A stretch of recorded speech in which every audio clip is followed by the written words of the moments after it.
Good evening. You are listening to the Extreme Movie Show. I'm your host, Rob, broadcasting to you as usual from the palatial palace known as the Pine Hills Palace. Where's it at? Pine Hills, just west of Orlando, Florida. And where in that palace am I on this 5-acre estate?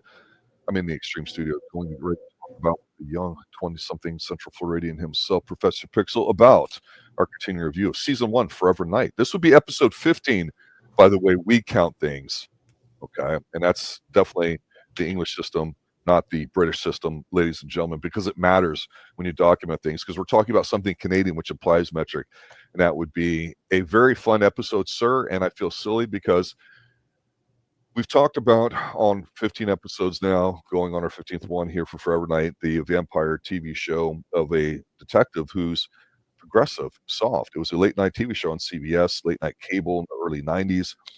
A Canadian vampire that's, we know he's a vampire, but to repay society for his sins. He works on the graveyard shift with his buddy partner, Schanke, who has no idea what the hell is going on. But they work together solving crimes. And so you look at the show and go, is it a police procedural? Is it a ha-ha, funny, yucky kind of show? Or is it a serious supernatural show? No, it's a combination of things. And as we sift through at least 3 different versions of the season 1 that we've been talking about, noticing some trends, I guess sit there and say, you can always argue about what makes a definitive Forever Night episode. Is it the quality of the flashbacks? Is it the quality of the B storyline? Is it a quality of how much screen time Natalie has? Is it the ratio of time on screen versus when he wears his turtleneck and not stop shaving or looks at lit candles by his piano while we've got thunderstorms outside? I don't know what it is for you, Pixel, but for me, a good episode, a great episode, a best episode, something that might explain the character or set some definitive boundaries, like the main episode, the very first one that we talked about, where we saw the initial use of his vampire suggestive abilities and all that. We've talked about a lot of episodes go very skimpy on the quote-unquote powers the vampire has. I understand we're supposed to be looking at the softer emo side of him here, and I have no problem with that. I think it's actually a neat take on it. It's a different one than what we've gotten used to over the previous generations, and actually was before the soft lovey-dovey vampire craze we'd come to know in the 90s. That being said, some episodes, like the second season of Columbo that we're also reviewing here on the Extreme Movie Show, has with what some people would argue is a very divisive episode where Columbo goes to London, and it's just a cutesy, funny, kind of stupid in-joke sort of episode. And some people love it because it's a laugh right, and others people think it's a slap in the face of the high quality writing that Columbo used to have. That being said, you got to get it or you don't get it. This, sir, is one of those episodes because unlike the last episode, Spin Doctor, which was a political tour-de non-force, this one is what reminded you of early to mid to late 80s music videos. We have fog machines galore. We got Nick kind of seeing himself in a television set. The whole crew must have said, you know what, we're going to do a really goofy episode, something totally different here. We're got a super hot chick here who's got a death wish of her own. This episode is kind of trancy. It's kind of dreamy. It's everything 80s videos used to be up to this point. I love it. I think it's very entertaining. I'm not saying it's good in terms of quality for the character and the world buildup, but boy, it's a lot of fun. What's your initial take? I agree. It is quite fun. I was thinking exactly that. This does not feel like 90s rock. This felt like 80s rock. Mm-hmm. And it starts out with the music video. So I was getting confused there after about. Did you like that? They switched it up on you there, huh? Yeah, because you go ahead and you have that start. And then when you're watching it and she's saying about, kill your fans. Because they're killing you. And you see a guy laying in bed watching the video. He has a Love Rebecca tattoo on his arm. And what's going on, sir? Then there's a woman with that crazy wild hair just right on him. And sweet love making at late night's finest. A knife. Yeah. The name of the song is Fan Kill, where the lyrics about killing your fan because she doesn't like you. So this is you'd almost argue this could be a preview of the Pierce Brosnan soon to be James Bond turn of Miss on the top crushing men to death with her thighs because she's on top, and we see a big knife come on top here, and it's funny because the video is so rock and rollish from the 80s standards. It's her overplaying with all the fog machines and all these zooms. It's basically out of let's say Van Halen hot for teacher where he's getting arrested and walked out in handcuffs. You may not, of course, know this reference, but our older listeners will. But she's got the teased out here and all that. They're watching a video of her while this blonde's getting ready to go make love to this apparently a fan or whatever like that. She's playing the male role. She's seduced. She's got a bunch of guys around her. She's the one in charge of her. She nails it. She got an incredible body. Really, really nice. They keep showing this big knife and all that too. They nailed it here, because if they didn't do this right at the beginning, this episode would have been a big flop. I applaud them for doing this. This is great, because if you're going to go out, I mean, in life, it's hard to kind of choose the way you go out. This guy at least went out with a woman right him on top before he got stabbed to death. What a great way to open up an episode and get you really kind of dialed in, right? There we go. Yeah. And then we get to the crux of the issue, which is this woman still. Not because of murder, rather because she's released this video. It has been playing I think they said for the past 24 hours, it's been playing nonstop on the local rock station. Critical mass. Yeah. All the radio stations are calling and saying, we've got to play this. We've got to play this. It's the new hot thing right now. Yes, that's true. And you have all of the fans going ahead and responding in the streets, saying that, oh my gosh, we're the fans, man. How could you do this to us? Are you going to see your show tonight? I mean, totally, dude.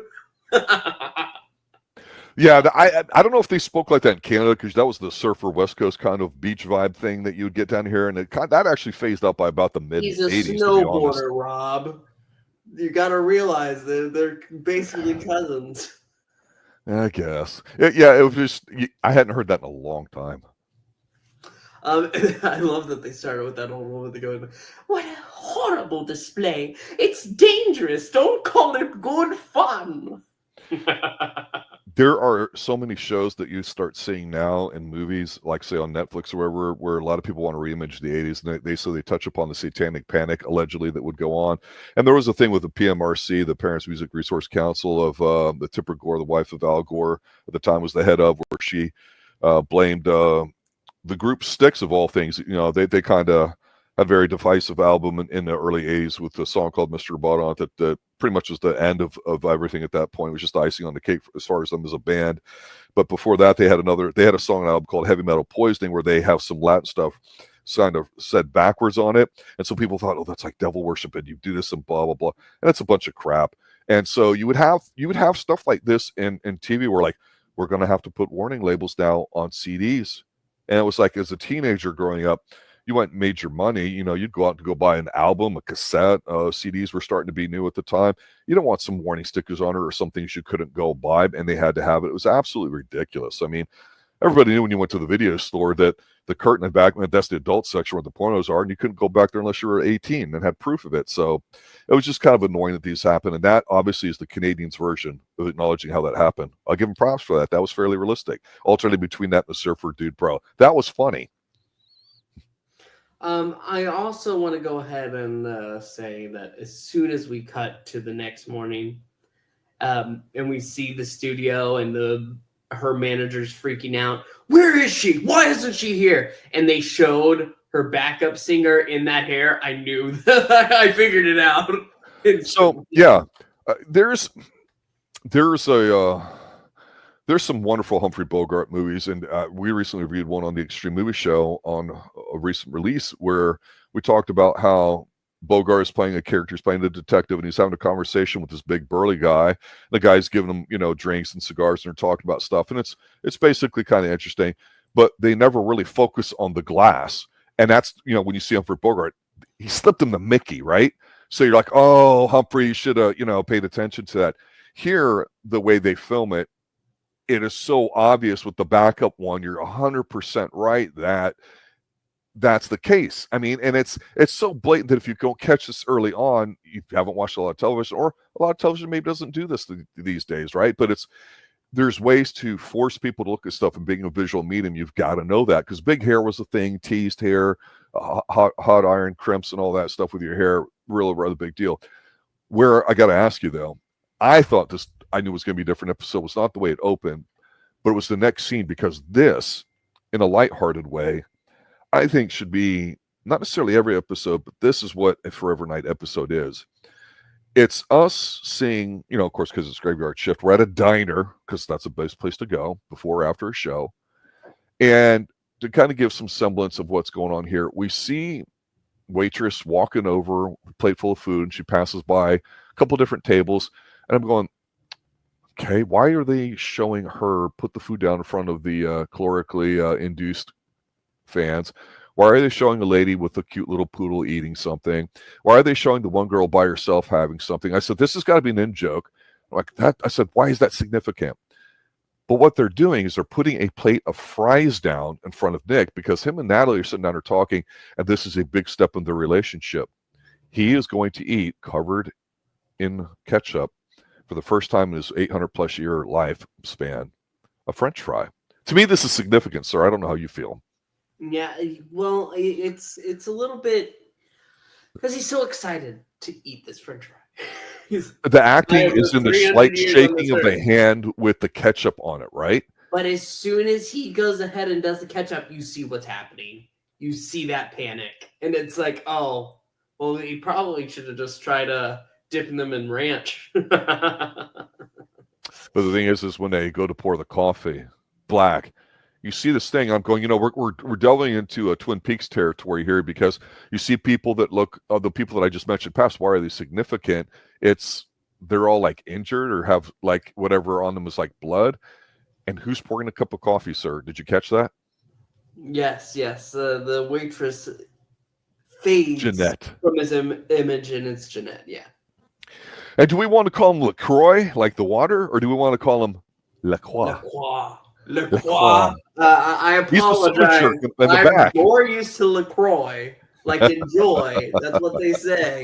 It's spelled the same way, but LaCroix is what I can call him. Yeah.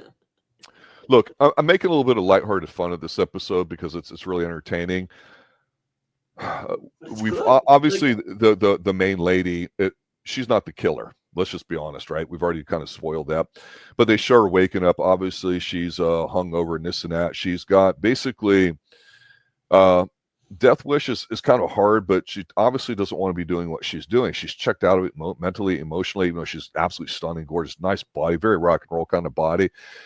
She's, being, forced to go down and set. So the guy yelling and screaming that sometimes you think's the bad guy or whatever. No, he's just got to get stuff done. And she's like this and all that, but it's hot. So they got to maximize. They got to hit while they can, strike while the iron's hot. I liked how they showed her up in the penthouse a lot because that's what it is.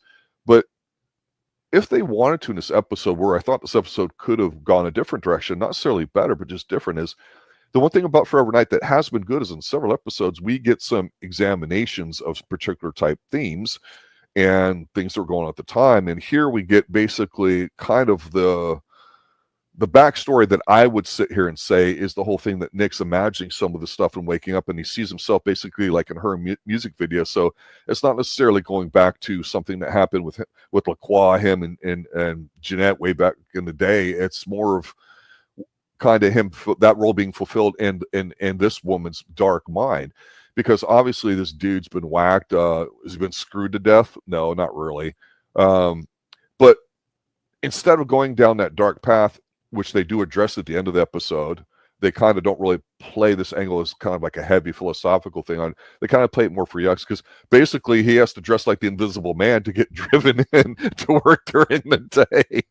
This is so bad with the smoke coming out of his wrist area, and this is horrible. This is so bad. It's like they're oh man, I was not expecting that. It was so funny.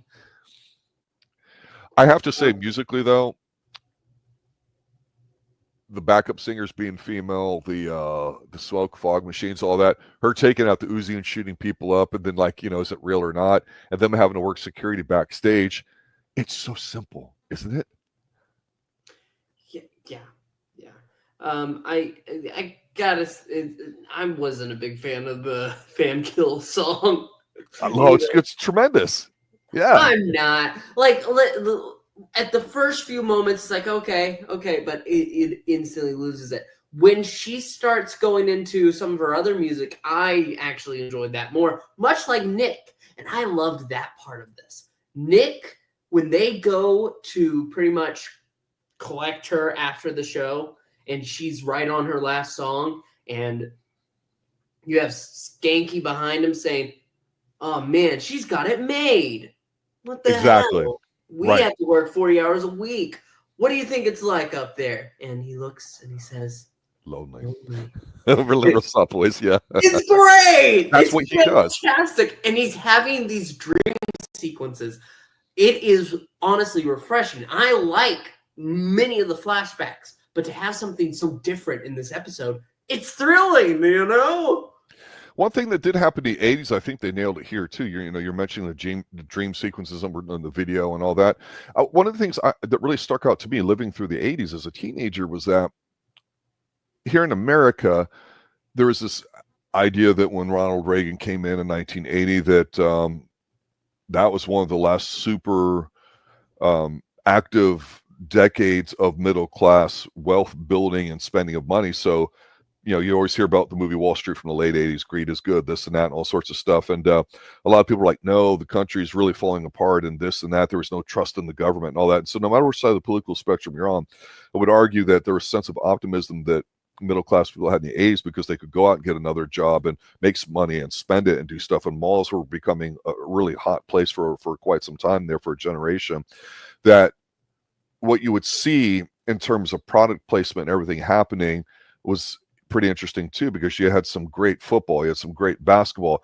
A lot of people watched it then, more so than do now, believe it or not. And I'm a sports guy, so I don't mind talking those things. But here, the commercials, you nailed it. Believe it or not, in the 80s, people were interested in the commercials that came out. There was a lot of what people thought were really cool commercials. They worked. Why? Because there's an element of fun to them. So you would have like there's, if you're this Euro Tracy kind of Twin Peaks kind of vibe person, like I like sometimes, I know you and I have selected Twin Peaks as the only TV show that reviewed all the seasons of, including all the movies. You can find that on the Extreme Movie Show. There was this Nestle Alpine White candy bar commercials, and it had this really iconic keyboard theme to it. And so you'll go back, look at some stuff like that, or Shasta Cola, where they would do keyboard synths and all sorts of stuff.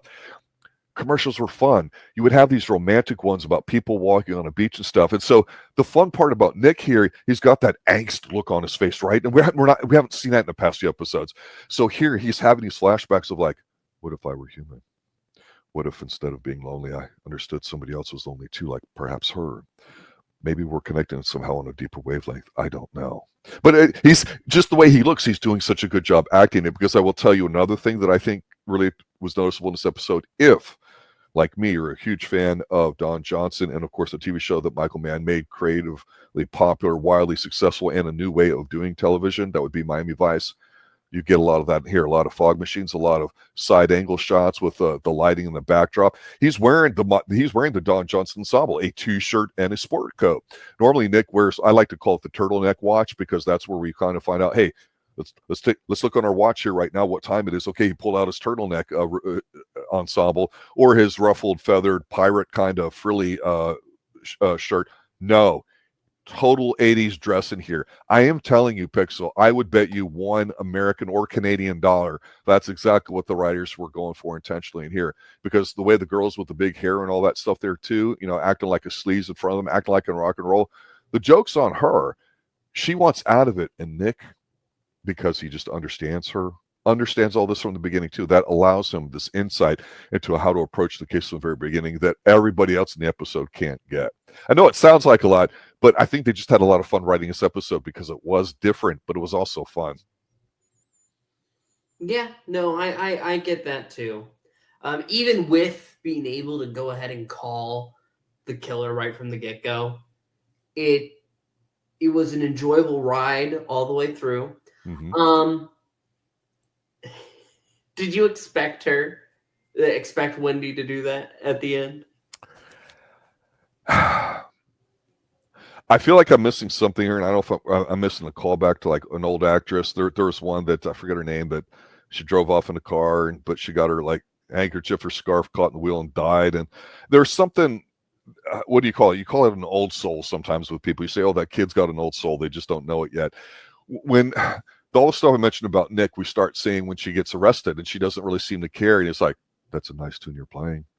And she's like, yeah, unlike the stuff that I have to put out there. And he's like, no, really, I mean it. You know, he's connecting with her. He's not grilling her. He's just seeing her for who she is in the moment, which is some of the best scenes that he has. Because he's standing there kind of like a teenager would be, a little angsty from the 80s going to the 90s, so they can just talk, right? The real cynicism that they don't lean into right here at the end as things play off once they find out about the killer and all that too, is you got to go through pretty much multiple. They said, hey, we filmed basically a music video. We're going to put that in there as many times as possible, right? Including shooting fans. I think that's hysterical. But the whole thing with the manager basically saying, no, we have to capitalize it. I'm not the bad guy here, and the backup singer, to your point, that, you know, all this thing that happens to it, taking her place. It's the music industry feeding on itself. And that was one of the things in the 80s that we knew about and didn't care, because that was 80s rock and roll. And that's just rock and roll as generals.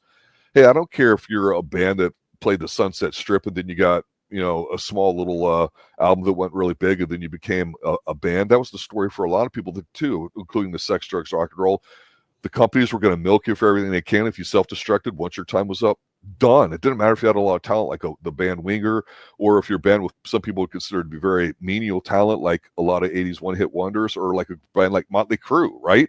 It's just amazing to me. So I just thought the end joke was that they were making fun of the 80s that doesn't exist anymore by putting a woman as the lead, by sexing her, making her like she's in the guy role, and having Nick being the guy instead of the woman that would look at all the commercials and feel all ooey gooey about him. It was really a lot of fun here too. It's just the whole stupid Uzi coming out shooting. I go, you know, I thought in Canada that there was not a lot of guns. You know, like Australia, they did a gun grab in the 90s. Canada, I just thought unless you're a hunter and you have a specific license, you can't have them. And I thought there were more those kinds of guns. Here, this is so totally 80s. Pulling out the handguns and just firing them with basically not seeing any bullets. This is tremendous, sir.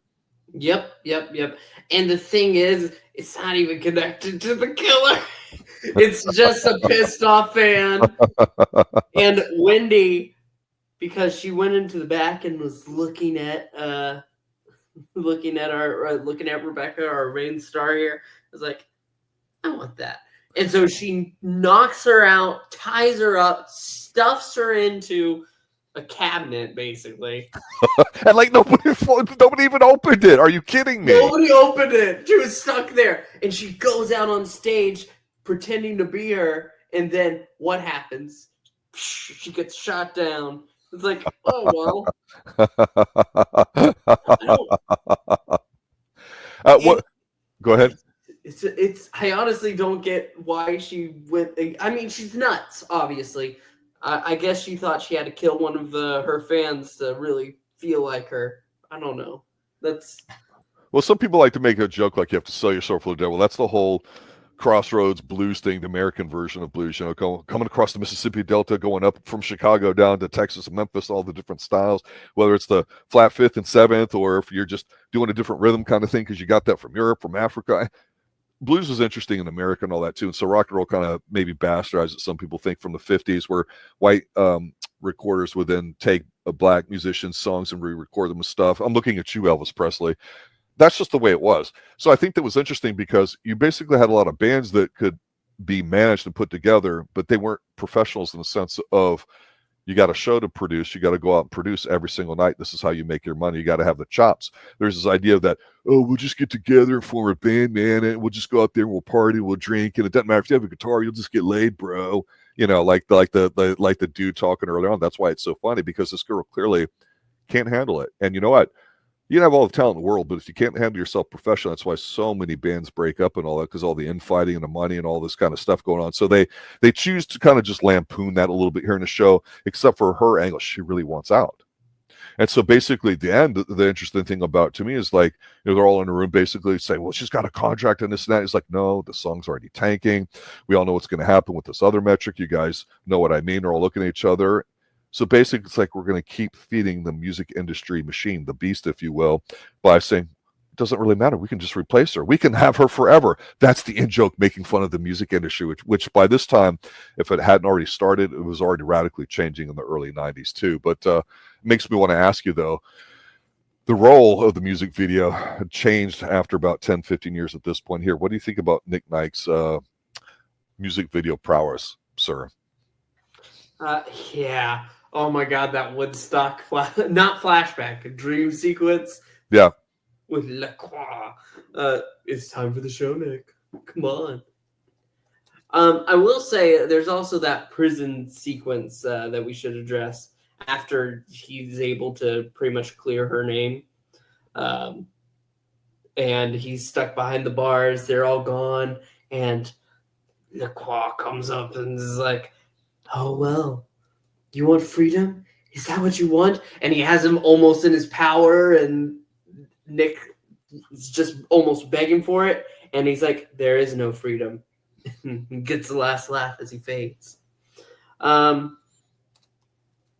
you like that Nick had to, after the shooting, have to go back to his apartment and listen to music to think about where could she be? Well, again, I keep bringing up Miami Vice and A's videos. Miami Vice, the real famous scene that most people get from early on is they're driving around listening to Phil Collins, right? And you see the tire, spinning and all that, and that's the shot that Michael Mann made famous. You see everybody kind of ripping off in some form or another, or at least he popularized it, I will say that, in the 80s, and he would make the asphalt wet so you'd have the light reflecting off and all. Just very moody and atmospheric. He's great at that. And part of what you're doing with the show, if you forget about writing for a minute, it's visual. We don't have to know the names, though. It's not that important. We have to know how they're reacting. And so I think Nick does a great job in here responding to stuff because, again, I always like to say he's the progressive vampire. He's not a sissy boy, but he's been around a long time. He's trying to not have a big ego and stuff. He just happens to understand that there's a deeper side to what's really going on in a lot of episodes for the most part. And so his instincts take him there. And so that's the disconnect we see between him and Schanke, right? Or even Stone Tree sometimes. Stone Tree is just a buffoon that basically, speaks at half speed and it doesn't fit with the chemistry of the other two guys. And so even though he's not doing a bad job, it makes you go, yeah, he's just supposed to be sort of forgettable, at least right now. And the Natalie is supposed to be, I guess, a love interest. Who knows, right? A third wheel right now. But the show is different in that they'll put things out here and they'll flip-flop some of the stuff. And I really think they nailed it in here because the whole thing of driving around feeling pensive about stuff while listening to music, he does that in here. He's listening to the song in the car. Okay, again, if you did the song for this, you'll get some massive royalties because I tell you, it popped up 5-6 times here at least. So I imagine if you have the DVDs that this would probably be an extra on it. But again, depending on which region and version you get, maybe it is, maybe it isn't. But this one, sir, like I've mentioned before, it makes me want to watch the show in full-on HD with a remastered set. So right now, it's very difficult to find what I would consider a good copy, although you can certainly find a watchable one here or there too. But I got no problems with the ending. I think the woman here did a very strong role. Whenever they give a woman a really strong role and they let her run with it, I'm surprised. I think about an earlier episode. It was the one lady that was what was it? She got her jollies by getting nearly strangled to death, and then she jumped off the building when Nick was there at the end of the episode. We weren't expecting it. Oh yeah, that was like the third episode. And then we had the other one with the female radio call-in host, which usually that was the late night radio voice guy that would talk to you and give you advice. And you had women on that radio stuff. That was cool too. So far, I'm thinking the women are kind of running the show in terms of when they're given a good episode like this one to do something with. I think they hit a home run. Really like this episode. It's very memorable. It's a lot of fun. Final thoughts?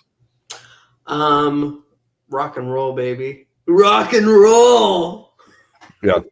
This is what the show is about right here. This is a good episode 4. If you just want to know something a little about it, I don't think we didn't get the Raven in here. We didn't get any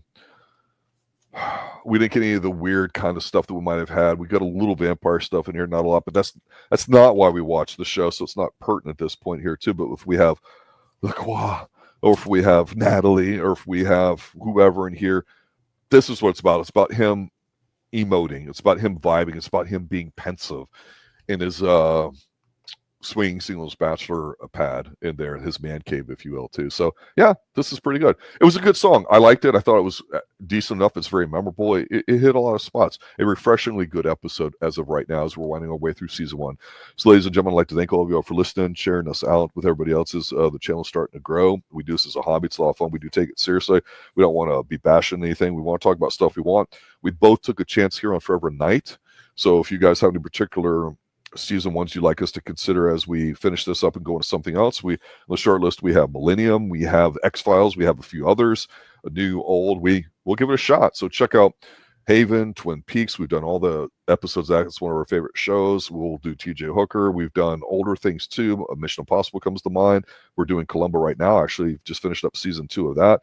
So let us know here on the Extreme Movie Show what you're interested in. For Professor Pixel, RDB, and everybody involved here at the Extreme Movie Show, thanks for watching. Thanks for listening. Good night now. No, I don't have a good rock and roll producer that I can pull. Bye!